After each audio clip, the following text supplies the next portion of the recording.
You don't belong in first class.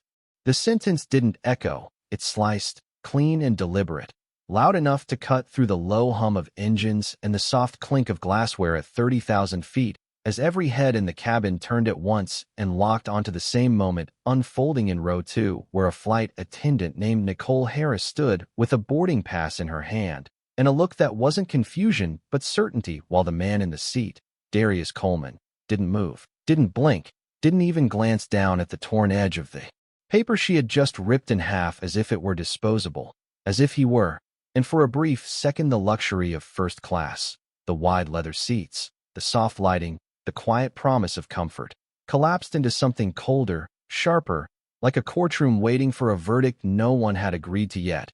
And Darius sat there in a plain black t-shirt, dark jeans, no watch, no briefcase, nothing that signaled wealth or status. Exactly as he intended, because invisibility had always been part of the test, because this wasn't just a flight from Chicago to Los Angeles scheduled at 6:20 p.m. This was a question he had asked himself long before boarding. What happens when power walks in without announcing itself, and how quickly do people decide it doesn't belong? Nicole's voice rose again. Tighter now, practiced. Sir, you need to move to economy. And a man across the aisle shifted uncomfortably while a woman near the window lifted her phone halfway before hesitating, unsure if this was a scene or just policy in motion. And somewhere behind them a younger voice, softer, uncertain. I saw his ticket scan green, but it didn't carry, not against the weight of assumption already filling the air. Darius finally lifted his eyes, not to argue, not to defend, just to look at her the way someone looks at a moment they've already seen before, and maybe he had, years ago, standing in another room, hearing another version of the same sentence dressed up in different words, not the right fit, not the image, always the same message underneath, and still he said nothing, because silence, for him, had never been surrender, it was calibration. Nicole mistook it for compliance, stepped closer, gesturing toward the aisle as if guiding him out would restore order. We have priority passengers waiting, she added, and that word priority hung in the air longer than it should have, heavier than it sounded, and for the first time a murmur spread through the cabin, low but growing, not loud enough to stop anything yet, but enough to shift something invisible. And Darius reached slowly into his pocket, not rushed, not defensive, just precise, pulling out his phone as if the next move had already been decided long before this moment ever began. And when he spoke, his voice didn't rise. It settled, controlled, almost quiet enough to miss if you weren't listening carefully. Go ahead, he said, eyes steady on hers. Make the call. And that was the moment the air changed, not because of what anyone knew, but because of what no one did. Because in a cabin full of people watching a man be removed from a seat he paid for, the only thing more dangerous than being wrong was being certain, and Nicole, standing there with half a boarding pass in her hand, was absolutely certain. The silence did not break. It stretched, thin and tense, like something waiting to snap as Nicole crossed her arms and glanced toward the front of the cabin where the captain stood just beyond the curtain, already watching, already calculating, and within seconds he stepped forward, posture straight, authority practiced, his voice cutting through the growing murmurs with controlled firmness as he addressed Darius directly. Sir, this is your final notice. You will need to vacate this seat, or you will be escorted to economy. And the words landed heavier this time, backed by uniform, by title, by the unspoken weight of policy that no one had actually verified. And still Darius did not move, his hand resting lightly on his phone, his expression unchanged, not defiant, not submissive, just steady, as if the outcome of this moment had already been written somewhere beyond the reach of everyone else in that cabin. And a few rows back the young trainee, who had spoken earlier, shifted. Again, her eyes darting between the captain and the tablet in Nicole's hand. Uncertainty growing into something sharper, something closer to realization, while across the aisle a man in a navy blazer leaned forward and whispered to his seatmate. He has not raised his voice once, and that detail lingered, because it did not match the narrative unfolding in front of them. It did not fit the image being constructed, and images, Darius knew, had always been the first judgment passed long before facts were allowed into the room. He had learned that years ago standing outside an office building in Atlanta, holding a resume that no one bothered to read because they had already decided who he was the moment he walked in. And now, decades later, at 30,000 feet, the same pattern played out with different faces, different uniforms, but the same quiet assumption underneath it all. Nicole exhaled sharply, clearly losing patience, and turned to the captain. "We cannot delay boarding any longer," she said, her tone edged with urgency that felt more like irritation, and the captain nodded once before signaling toward the aisle, where a uniformed security officer stepped closer, not aggressive, but firm enough to shift the balance of the moment. And that was when the cabin changed again, not loudly, but noticeably, because now it was no longer just a disagreement. It was escalation, and people began to sit a little straighter, phones rose a little higher. Whispers turned into quiet statements. "This is not right," someone said under their breath. And for the first time, Nicole hesitated, just for a fraction of a second, as if she felt it too. That subtle shift in energy when certainty starts to crack under the weight of attention. But she pushed forward anyway, reaching toward Darius with a rehearsed calm that no longer felt convincing. "Sir, please stand," she said, and Darius finally looked at her fully, his gaze unwavering, not angry, not emotional, just precise. And in that stillness, there was something that did not belong to this moment, something older, deeper, something earned. And when he spoke again, his voice remained low, controlled, but carried further this time, reaching beyond her, beyond the captain, into the edges of the cabin, where people were now openly watching. "You are making a decision," he said slowly, "without knowing what it costs." And the words did not sound like a warning. They sounded like a statement, like a fact already in motion. And before anyone could respond, he lifted the phone to his ear, calm as ever, and spoke a single line that seemed almost too quiet for what it carried. "Rachel, it is time." And on the other end, though no one else could hear it, something shifted far beyond that plane. Something already moving into place while inside the cabin the tension tightened, because the moment had crossed a line, and no one there fully understood yet just how far they had already gone. The line went silent for half a second after Darius spoke, but it was not empty. It was active, like a switch had been flipped somewhere far beyond the cabin walls. And while no one else could hear the voice on the other end, Darius could. Calm, precise, already in motion. Rachel did not ask questions. She never did. Her response came immediately, sharp and efficient. "Understood." Initiating review and notifying executive board now. And with that, something invisible began to unfold in parallel to the scene playing out in first class. Something structured, something official, something that did not rely on opinions or assumptions. And back in the cabin, Nicole shifted her weight, clearly expecting resistance, maybe even confrontation. But what she got instead was stillness, and that unsettled her more than anything else. Because people who argue can be managed, people who react can be controlled, but people who stay calm while everything around them escalates create a different kind of pressure, one that spreads quietly. And that pressure was now moving through the rows, through the glances, through the phones that were no longer hesitating to record. The man in the navy blazer had his camera fully raised now, capturing every second, while the trainee stood frozen near the galley, her eyes fixed on the system tablet still in Nicole's hand, replaying the moment she had seen earlier, the green scan, the confirmation that had been dismissed without explanation. And for the first time, doubt began to form not just in her mind, but in the space between everyone present, the kind of doubt that does not shout but lingers, asking questions no one wants to answer out loud. The captain noticed it too, his posture tightening, his authority now carrying a trace of urgency as he stepped closer, lowering his voice but sharpening his tone. "Sir, we are done discussing this," he said. "You are delaying this flight." And that word delaying was chosen carefully, shifting the narrative from what was happening to what it was costing, redirecting attention away from fairness and toward inconvenience. But Darius did not respond to the framing. He simply looked at him, steady, composed, as if time itself had slowed around him. And in that moment, he was not just a passenger in seat 2A. He was a man who had built something from nothing, who had sat in rooms where decisions like this were made behind closed doors, who understood exactly how systems moved when they were pushed and how quickly they could collapse when exposed. Nicole stepped forward again, more forceful now, her patience thinning. "Last chance," she said, and the security officer beside her shifted slightly, not aggressive, but present enough to make the implication clear, and the cabin leaned in, not physically, but emotionally. Every person now aware that this moment was about to tip in one direction or another, and then Darius moved, not to stand, not to comply, but to adjust slightly in his seat, as if settling deeper into it, anchoring himself in place. And when he spoke again, his voice carried just enough to reach beyond the immediate circle. "You already made your choice," he said, calm as ever. "Now you get to see what it means."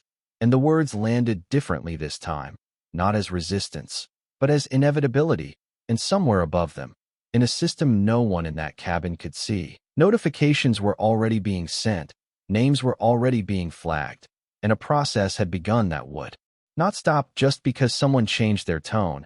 And as the first ripple of that unseen shift approached, the tension inside the cabin tightened once more, because the only thing more dangerous than a mistake is a mistake that has already been recorded, and every second that passed now was not just part of a confrontation, it was evidence.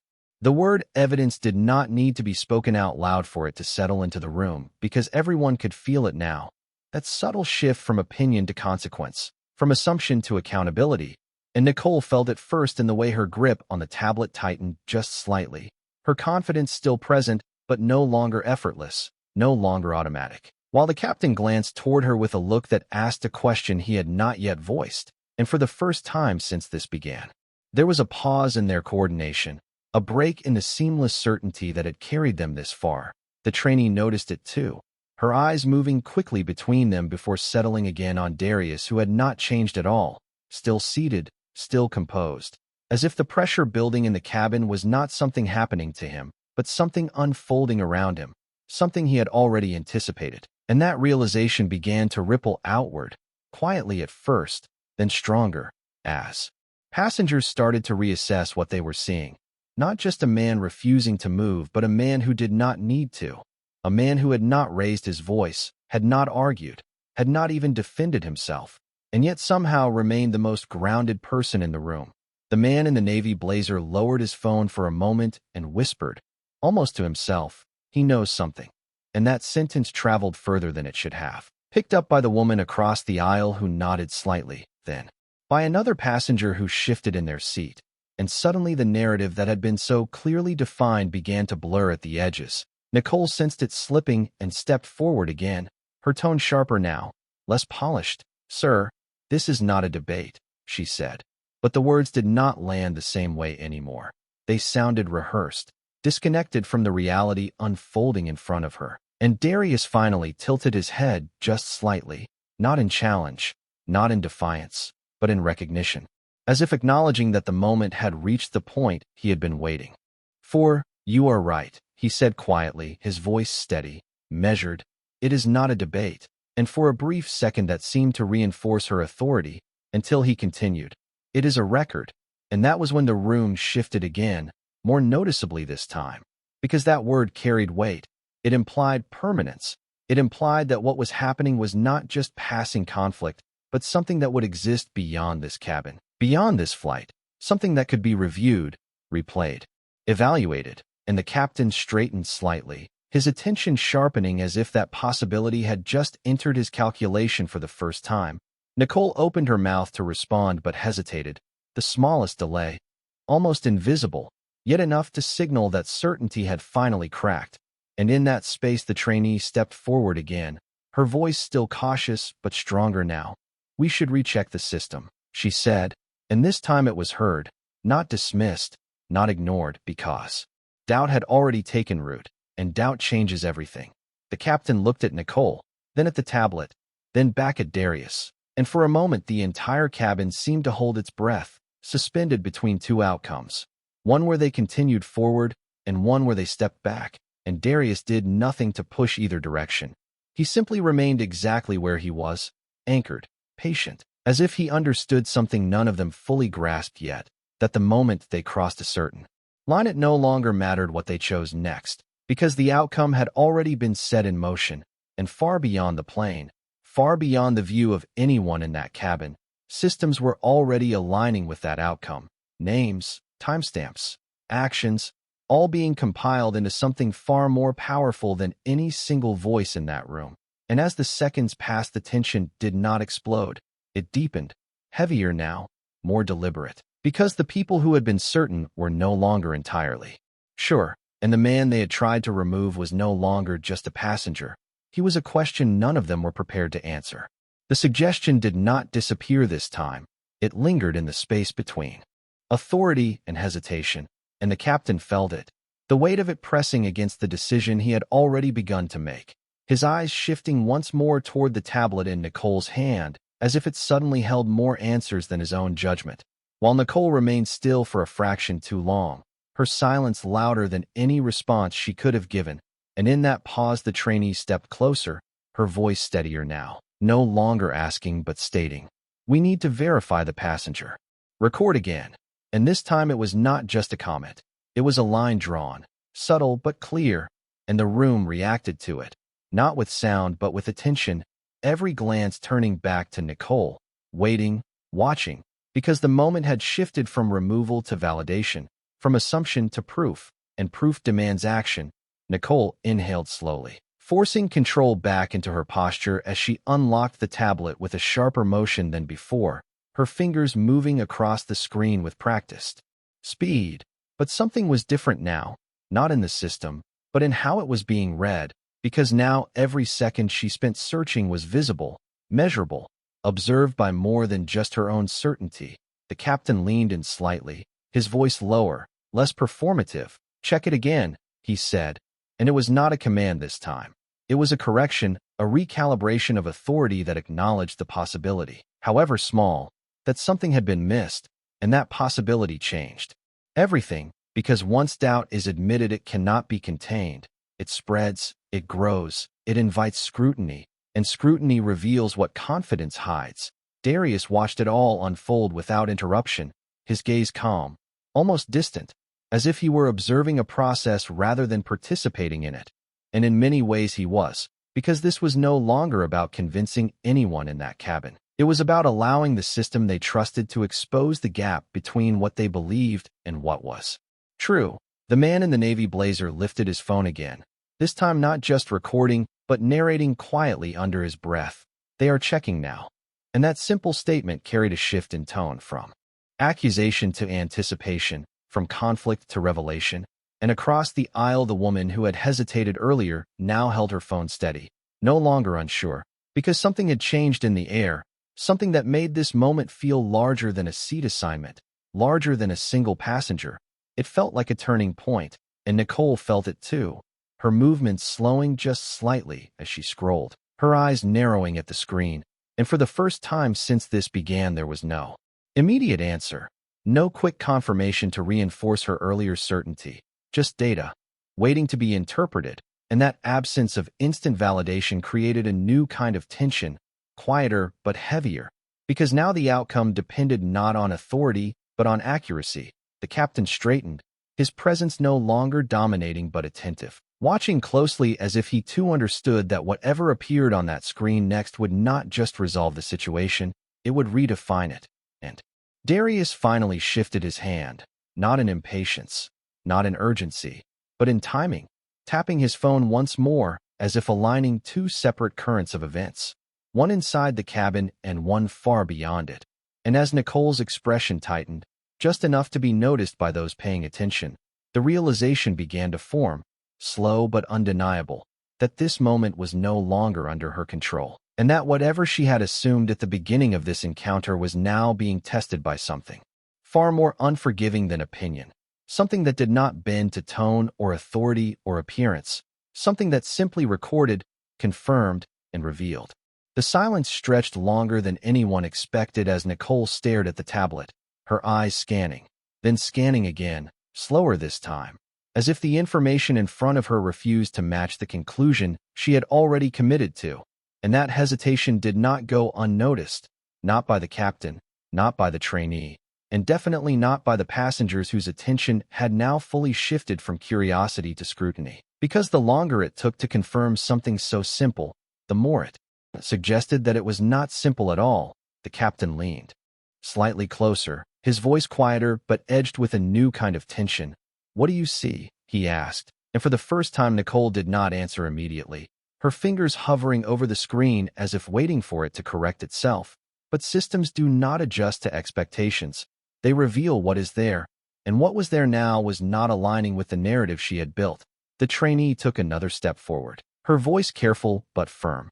"The name should still be in the system if it scanned in," she said, and that statement landed with precision, because it was not emotional, it was procedural, it was logic, and logic has a way of cutting through authority when authority begins to drift. The man in the navy blazer spoke again, louder this time, not to challenge, but to clarify what everyone was thinking. "If it scanned green, then he is on that flight." And the cabin responded not with applause or noise, but with agreement, subtle nods, shifting posture, a collective recognition that something fundamental had been overlooked, and Nicole felt the shift tighten around her. Her earlier certainty now replaced by something less stable, something closer to pressure, because the room was no longer accepting her conclusion without proof, and proof was exactly what she was struggling to produce. Darius remained exactly where he was, unchanged, unaffected in appearance, but not in impact, because his stillness had become the center of gravity for the entire moment. Everything now orbiting around the question of whether he belonged there. And that question was no longer being answered by assumptions, it was being tested by facts. He lifted his gaze slightly toward the tablet, not to see it, but to acknowledge the process, as if confirming that this was the point where truth begins to separate itself from perception. And then his phone buzzed softly in his hand, a subtle vibration that only he noticed, but it mattered, because it marked the intersection of two timelines, one inside the cabin and one far beyond it. Rachel's voice returned, low and precise through the line. "The board has been notified. Internal review is active. We are tracking everything in real time." And Darius responded with nothing more than a slight nod, a movement so minimal it could have been missed entirely, but it carried weight, because it confirmed that whatever was happening here was no longer contained within this aircraft. Nicole finally spoke, but her tone had changed, the sharp edge replaced by something more controlled, more cautious. "There is a discrepancy," she said, and that single word shifted the entire atmosphere. Because discrepancy does not defend, it admits. It opens the door to error, to oversight, to consequences. The captain's posture adjusted immediately, his authority no longer rigid but reactive. "Explain," he said, and Nicole hesitated again, just long enough for everyone to feel it. "The record is not displaying correctly," she replied. And that was the moment the room understood, not fully, not completely, but enough to know that the certainty that started this situation no longer existed. And as that realization settled in, heavier than before, the balance of power continued to move, not abruptly, not dramatically, but steadily, like a tide that had already turned, and in the center of it all sat Darius, calm, composed, exactly where he had been from the beginning. The only difference now was that the room was finally starting to move toward him instead of away. The word discrepancy did not fade.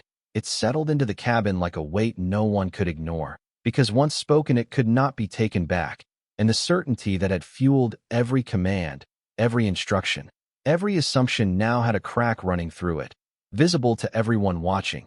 The captain straightened, no longer projecting authority but recalculating it, his eyes moving from Nicole to the tablet, and then finally to Darius, as if seeing him for the first time not as a problem, but as a variable that had not been properly understood. "What kind of discrepancy?" he asked, and this time his voice carried something different, not command, but caution. Nicole swallowed lightly before answering, her tone measured, controlled, but no longer absolute. "The seat assignment is not empty," she said, "but the display is not showing a reassignment log," and that sentence changed everything, because it introduced a contradiction, and contradictions demand resolution. The trainee stepped in immediately, her confidence growing as logic began to align with instinct. "That means the seat was not reassigned through the system," she said, and her words landed clearly, cutting through the confusion with precision. The man in the navy blazer leaned forward again, his voice now louder, no longer a whisper. "So he was never supposed to be moved," and that statement spread through the cabin faster than any announcement could have. because it did not come from authority. It came from observation, and observation, when shared, becomes truth in motion. Nicole's grip tightened slightly around the tablet as the pressure around her increased, not aggressive, not confrontational, but undeniable, the kind of pressure that comes from being watched, from being questioned, from realizing that the narrative you controlled is no longer yours alone. The captain's jaw tightened, his next words slower, more deliberate. "Check the passenger name," he said, and Nicole hesitated again, not out of uncertainty this time, but out of awareness, because she understood that whatever appeared next would not just clarify the situation, it would expose it. And still, she tapped the screen, navigating through the system, pulling up the passenger manifest. And for a moment, the entire cabin seemed to lean into that screen without moving, attention narrowing, focus sharpening, because this was the point where assumption meets record, and only one of them survives. Darius remained still, his posture unchanged, but something in the room had shifted toward him completely now, not physically, but perceptually. He was no longer being evaluated. He was being understood, piece by piece, through the unraveling of everything that had been projected onto him. His phone buzzed once more, a subtle confirmation that the second timeline was advancing. Rachel's voice, calm and precise. "Internal systems confirm the seat assignment is valid and unchanged. Executive review has flagged the incident for immediate escalation." And Darius did not respond verbally. He did not need to, because the moment was already unfolding exactly as it needed to. Nicole's eyes fixed on the screen, scanning the name now displayed, and for a brief second her expression shifted, just enough to be noticed. Not shock, not fear, but recognition, the kind that arrives too late, the kind that connects dots that should have been obvious from the beginning. The captain noticed it instantly. "What is it?" he asked, and this time there was no delay, no hesitation, just a quiet, controlled admission that carried more weight than anything said before. "The seat is registered," she said, her voice lower now, "under Darius Coleman." And the name hung in the air, heavier than expected, because now it was no longer abstract, no longer assumed. It was specific, recorded, undeniable. And as that realization settled across the cabin, the balance of the moment completed its shift, not with noise, not with reaction, but with understanding, because the man they had tried to remove was never out of place. They were, and the system had just made that clear. The name did not just land. It echoed, not through sound but through recognition, because once spoken it began connecting to something larger, something beyond the screen, beyond the cabin, beyond the moment itself. And Nicole felt it first in the way her posture shifted, her shoulders tightening as if the space around her had narrowed, while the captain's expression changed more subtly, his eyes holding on Darius a second longer than before, searching, recalculating, as if trying to place a face that suddenly felt familiar but not yet fully understood. And in that stillness the cabin did something unexpected. It quieted, not out of obedience, not out of control, but out of awareness, because the situation had crossed a line where noise no longer helped, where attention became sharper in silence. And Darius remained exactly where he was, unmoved, unchanged, but no longer invisible. The weight of his name now filling the space that assumptions once occupied, and for a brief moment, time seemed to slow, not physically, but perceptually, as if every person present was being pulled into the same realization at slightly different speeds, some faster, some slower, but all moving in the same direction, toward understanding, toward clarity. And in that suspended moment something else surfaced, not in the room, but within Darius himself, a memory not forced but present, not emotional but precise. He was 26, standing in a corporate lobby in New York, wearing a suit that cost more than he could afford at the time, waiting for a meeting that never happened because someone had looked at him, then looked past him, and decided he did not belong in that building. No explanation, no verification, just a quiet dismissal wrapped in professional language. And he remembered how that moment felt, not loud, not dramatic, but sharp, controlled, something that settled deep and stayed there, shaping decisions, shaping direction, shaping everything that followed. And now, years later, at 30,000 feet, the same pattern had tried to repeat itself. Different setting, same assumption, and yet the difference now was not in what they said. It was in what he had become, Because the man sitting in seat 2A was no longer the one waiting in that lobby. He was the one who built the rooms where decisions were made, the one who understood how systems recorded behavior, how patterns revealed themselves over time, how a single moment could expose something much larger than itself. And as that realization anchored him further into the present, his eyes lifted slightly, meeting the captain's gaze for the first time, with clarity that did not ask for recognition but expected it. And the captain felt it, not as intimidation, not as threat, but as certainty, the kind that does not need to prove itself because it already exists. Nicole broke the silence first, her voice quieter now, controlled, but carrying something new beneath it. "There must be an error," she said, and the words felt different this time, not like a conclusion, but like an attempt to regain ground that had already shifted. The trainee shook her head slightly, not in defiance, but in alignment with what was now evident. "The system does not create names," she said, and that sentence settled deeper than anything before it, because it removed the last layer of doubt, the last place where assumption could hide, and the cabin absorbed it, fully now, completely. The man in the navy blazer lowered his phone slowly, no longer narrating, no longer questioning, just watching, because the moment had moved beyond explanation. It had become revelation. And Darius, still seated, still composed, finally spoke again, his voice calm, measured, but carrying a clarity that cut through everything else. "You did not misread the system," he said, his eyes steady on Nicole, then the captain. "You misread me." And that was the moment the shift completed, not loudly, not dramatically, but definitively, because the truth had arrived, and it was no longer waiting to be acknowledged. It was already standing in the room. The words did not echo, they settled, precise and final, and for a moment no one in the cabin moved because there was nothing left to argue, nothing left to reinterpret. The space that had once been filled with assumptions was now occupied by clarity, and clarity has a way of stripping away everything that does not belong. The captain held Darius's gaze longer this time, not searching anymore, but recognizing the shift that had already taken place, his authority recalibrating in real time. No longer leading the situation but responding to it. While Nicole stood still beside him, the tablet now lowered slightly in her hand, as if its purpose had changed, no longer a tool to justify action but a record that contradicted it.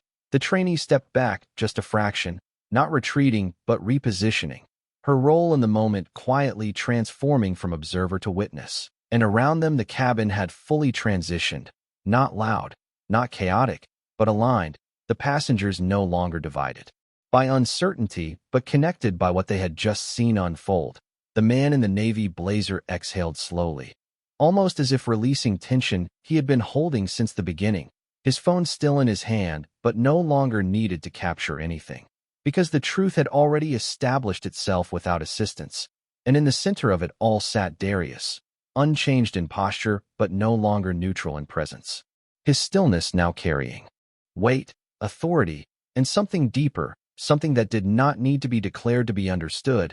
His phone vibrated again, and this time the response came not just as confirmation, but as progression. Rachel's voice steady and efficient. "Executive Board is now actively reviewing the incident. Access logs confirm the seat assignment has never been altered, and internal compliance has flagged crew conduct for immediate escalation."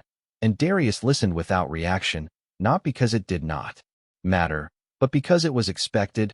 This was not a surprise. This was a process reaching its next phase, the natural outcome of actions that had already been recorded. And when he lowered the phone, his eyes moved once more to the captain, not confrontational, not emotional, but direct, as if acknowledging that the moment had now shifted beyond individual control. The captain cleared his throat slightly, a subtle adjustment that signaled more than it sounded. "Mr. Coleman," he said, and the use of the name carried a different tone now, no longer dismissive, no longer procedural, but intentional, respectful in a way that had not existed even minutes ago. And that change did not go unnoticed, not by the passengers, not by the trainee, and certainly not by Nicole, whose silence now spoke louder than anything she could say, because silence, in this context, was no longer power, it was consequence. Darius tilted his head slightly, acknowledging the shift without reacting to it, because Acknowledgement does not require acceptance. And then he spoke again, his voice steady, controlled, but carrying a clarity that left no room for misinterpretation. "This was never about the seat," he said, his words moving through the cabin with quiet precision. "It was about what you decided before you checked." And that sentence settled deeper than anything before it, because it reached beyond the moment, beyond the flight, into something broader, something systemic, something that everyone in that cabin could recognize whether they admitted it or not. The captain's expression tightened slightly, not in resistance, but in understanding, because the truth had shifted from a question of procedure to a reflection of judgment, and that is far more difficult to defend. Nicole finally lifted her eyes from the tablet, meeting Darius's gaze for the first time without the filter of assumption, and in that brief exchange there was no argument, no denial, just recognition, quiet and unavoidable. And as that recognition settled, the atmosphere did not explode, it stabilized, heavier now, grounded in something real, something undeniable, because the moment had moved beyond correction, it had become exposure. And in that exposure the roles had fully reversed, not through force, not through volume, but through truth. And Darius, still seated, still composed, had not taken back the seat. He had revealed the system that tried to take it from him. The air did not return to normal. It settled into something heavier, something that carried awareness. And awareness does not disappear once it arrives. It lingers, it reshapes the room. And now every person in that cabin was no longer watching a disagreement. They were witnessing a shift in power that had already completed itself without a single raised voice. The captain adjusted his stance again. But this time the movement was not about control.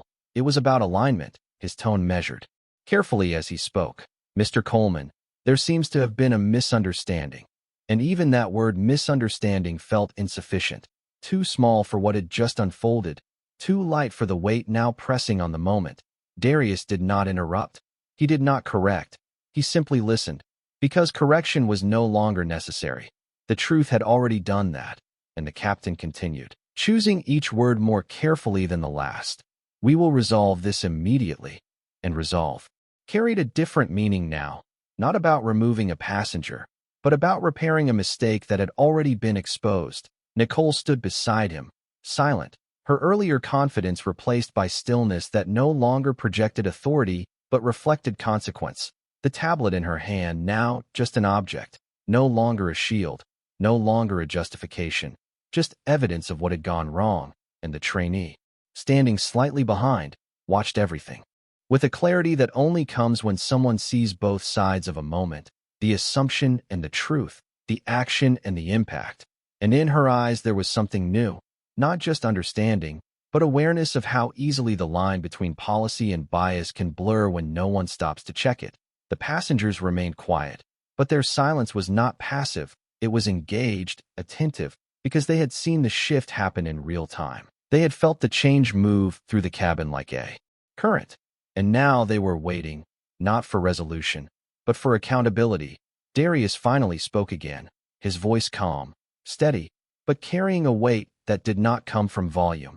"You already resolved it," he said, and the sentence landed differently than expected, not as closure, but as truth, because what had happened could not be undone by a correction. It had already revealed something that could not be unseen. The captain paused, absorbing that, understanding it. And for the first time there was no attempt to redirect, no effort to contain the moment, just acknowledgement, quiet and deliberate. And then Darius continued, his eyes moving briefly across the cabin before returning to the captain. "The question now is what you do with it."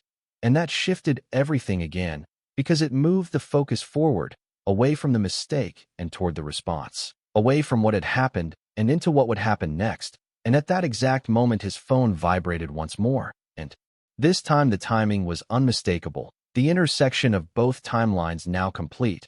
Rachel's voice came through, steady and precise. "The board is requesting immediate identification confirmation on all involved crew members. Compliance review is now active and linked to this flight." And Darius did not need to repeat it, did not need to announce it, because something in his expression had already communicated enough. The captain saw it, Nicole felt it, and even the passengers sensed it, that whatever was happening now had moved beyond the cabin entirely. that this was no longer a contained incident.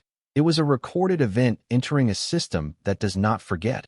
And in that realization, the final layer of the moment settled into place, not loud, not dramatic, but definitive, because the power that had been invisible at the beginning was now undeniable, not declared, not forced, but revealed through the very process that tried to dismiss it. And Darius, still seated, still composed, had not needed to stand to take control of the situation, because control had never been about the seat. It had always been about the truth that followed it. The shift was no longer subtle. It had taken form, structured, undeniable, moving through the cabin not as tension but as consequence. And the captain felt it fully now, not just as pressure from the room, but as something larger, something connected to the system Darius had already set in motion. His hand moved instinctively toward the intercom panel, not to make an announcement, but to steady himself in a moment that had clearly moved beyond routine. His voice lower now, controlled, but carrying the weight of someone who understood that this was no longer about managing a situation, it was about responding to one. "Mr. Coleman," he said again, this time with intention, "we will make this right." And the phrase did not land as a solution. It landed as recognition that what had happened could not be undone, only addressed.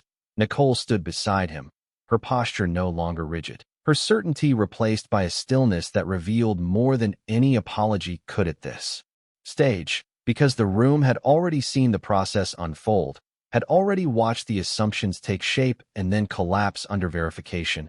And now what remained was not confusion, it was clarity. The trainee stepped slightly forward again, not to intervene, but to witness, her presence now grounded in something stronger than uncertainty, because she had seen the system confirm what instinct had questioned, and that matters. It changes how a person stands in moments like this. The passengers remained quiet, but their silence had shifted again, no longer tense, no longer waiting, but aware, engaged, understanding that what they had just seen was not isolated.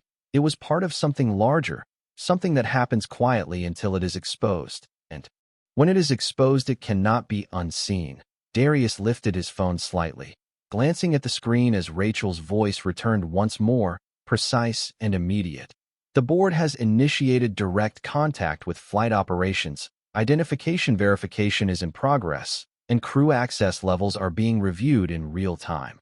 And this time the words did not remain contained, because the effect of them was already visible. The captain's expression changed, not dramatically, but enough to signal that he understood exactly what that meant, that this was no longer an internal correction. It was an external review, structured, documented, irreversible. Nicole's eyes lowered briefly, then lifted again, but now without the shield of assumption, without the distance that had existed before, because distance requires uncertainty, and uncertainty had been replaced with fact. And in that moment, the entire cabin understood something without it being said, that the power in the room had never been where it appeared to be at the beginning. It had always been with the person who did not need to raise his voice, who did not need to argue, who simply allowed the system to reveal the truth on its own.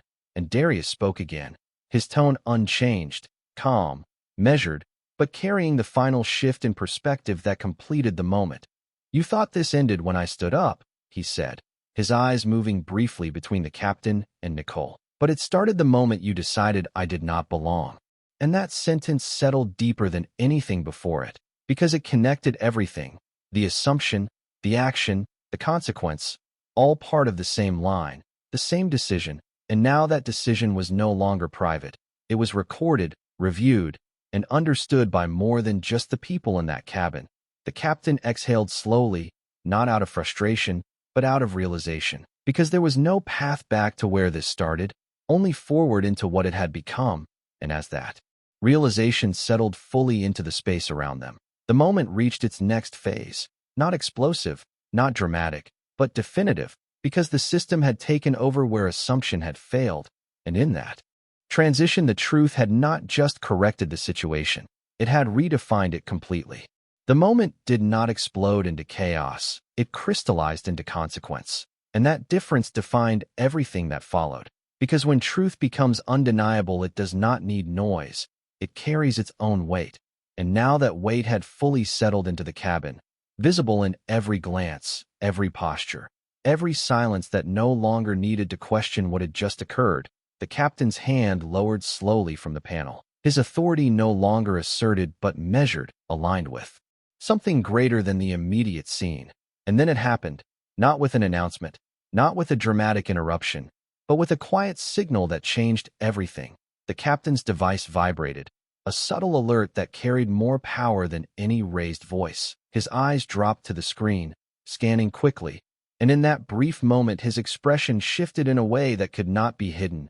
Not shock, not confusion, but recognition of something official, something final. And when he looked back up, the tone in his voice had changed completely. "Mr. Coleman," he said, slower now, deliberate, "we have just received instruction from corporate." And that word corporate moved through the cabin like a current, not loud, but immediate, because it meant this moment had crossed the boundary of the aircraft and entered a system where authority is structured, documented, and enforced. Nicole felt it before he finished speaking, her posture tightening again, not in confidence this time but in awareness, because the shift was no longer theoretical, it was active, unfolding in real time. The trainee stepped back slightly, not retreating but absorbing the gravity of what was happening, understanding that this was the moment where actions translated into outcomes, and the passengers, though still silent, leaned into the moment without moving. Their attention sharpened by the realization that they were now witnessing the result, not just the cause. The captain continued, his voice steady but undeniably altered. "All crew members involved in this incident are being placed under immediate review, pending further investigation." And though the words were formal, structured, they carried a finality that required no interpretation. Nicole's grip on the tablet loosened slightly, the object now meaningless in the face of a system that had already moved beyond it, and the cabin absorbed the statement in silence, not stunned, not reactive, but aware, because the outcome felt earned, not sudden. The natural extension of everything that had led to this point.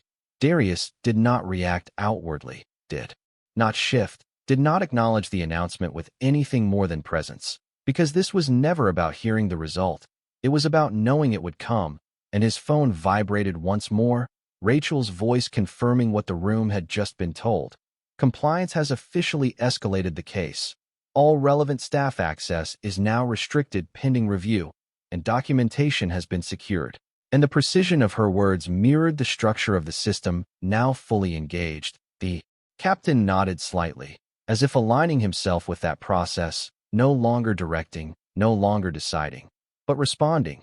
And then he did something that marked the final shift. He stepped back, not physically retreating, but relinquishing the center of the moment, allowing it to settle where it had always been moving, toward the truth that had been present from the beginning. Nicole remained still, her earlier certainty replaced entirely by consequence.